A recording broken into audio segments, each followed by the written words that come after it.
अभी पूरे देश में किसान का विरोध शुरू हो चुका है। नए कृषि कानून को लेकर किसान जो है सड़क पर आ चुके हैं और सरकार के खिलाफ नारेबाजी शुरू कर दी है।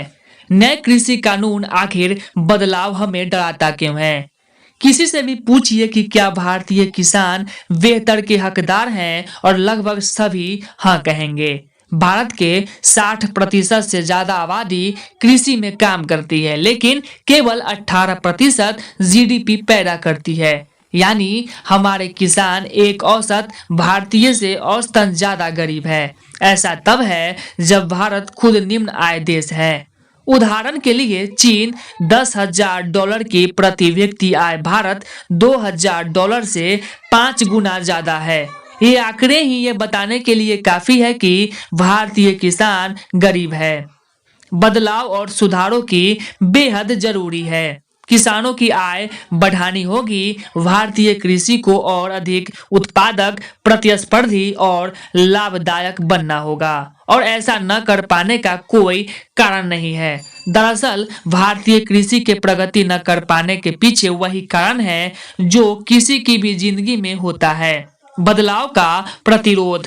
पर सभी में विरोधाभास है। हम बदलाव चाहते हैं पर बदलने से डरते हैं। यथास्थिति में हम सहज रहते हैं। कईयों की नौकरी से नफरत है, वे बदलाव चाहते हैं। हालांकि नौकरी वेतन देती है, जीवन में पूर्वानुमान देती है, कुछ अलग करने में अनिश्चितता व जोखिम है, इसलिए लोग कुछ नहीं करते। यह बदलाव और यथास्थिति का विरोधाभास व्यक्ति, संस्थान, कंपनी व देश सभी पर लागू होता है।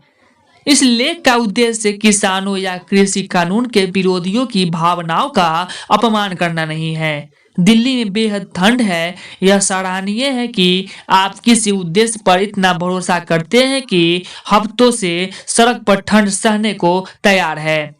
नई कृषि कानून उद्देश्य मुख्यतः कृषि को स्वतंत्र करना है। अभी किसान सरकारी मंडियों में फसल बेचते हैं। किसानों को न्यूनतम समर्थन मूल्य मिलता है जिससे उन्हें सुरक्षा मिलती है। बिचौलियों और दलाल अभी भी काफी है। यह परफेक्ट सिस्टम नहीं है, लेकिन ठीक ठाक काम करता है। नए कानूनों के बदलाव में शामिल है किसान कहीं भी निजी खरीदार को फसल बेच सकते हैं, लंबे समय के अनुबंध कर सकते हैं और कीमतें तय कर सकते हैं। दूसरे शब्दों में किसान मुक्त बाजार में बिक्री कर सकते हैं, जिससे लंबे समय में सर्वश्रेष्ठ रिटर्न मिलते हैं, जैसा कि हम उस सेक्टर में देखा गया जिसे स्वतंत्र किया गया। क्या यह बड़ा बदलाव डरावना है? हाँ, बेशक डरावना है। यह अपरीक्षित है। क्या इसमें बुरी स्थिति की आशंका है? हाँ, किसान को मुक्त बाजार मिले, लेकिन हो सकता है कि मोल माल की शक्ति छिन जाए, जिससे निजी खरीदार शोषण करने लगे। इस आशंका से नए कानून को लेकर डर है, इसलिए मांग हो रही है कानून रद्द कर दो, हमारी यथास्थिति वापस ले आओ। आंदोलन सिर्फ नए कानूनों की खूबियों खामियों को लेकर नहीं है, यह बदलाव का डर है, अनजान स्थिति का भयानक डर। गलत न समझे, यह डर वास्तविक है। बुरी स्थिति की आशंका वास्तविक है। हालांकि यह फैसले लेने का तर्कसंगत तरीका नहीं है।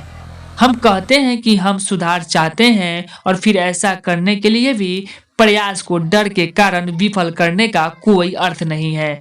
जब बदलाव की बात आती है तो हम यह गलती करते हैं कि हम मौजूद स्थिति के सबसे अच्छे परिदृश्य की तुलना नए बदलाव की सबसे बुरी स्थिति से करते हैं। हम कहते हैं कि मौजूदा सिस्टम किसान को एमएसपी देता है और उन्हें सुरक्षित रखता है, लेकिन नया सिस्टम शोषण की ओर ले जा रहा है। देखिए, हमने मौजूदा सिस्टम की सबसे अच्छी स्थिति की तुलना नए सिस्टम से की है, सबसे बुरी स्थिति से की है। ऐसी तुलनाओं से आप कभी नहीं बदलेंगे। बदलाव के मूल्यांकन का सही तरीका है सर्वश्रेष्ठ स्थिति की तुलना सर्वश्रेष्ठ से करना चाहिए।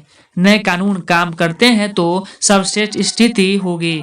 भारतीय कृषि में तेजी से निजी पूंजी आएगी, जिससे बड़े सुधार होंगे। किसान श्रेष्ठ मूल्यों पर बिक्री कर अमीर हो सकते हैं, बिचौलियों हट सकते हैं, जिससे कार्य क्षमता बढ़ेगी। आप बुरी स्थितियों की तुलना करना चाहते हैं तो मौजूदा सिस्टम की बुरी स्थिति भी देखें।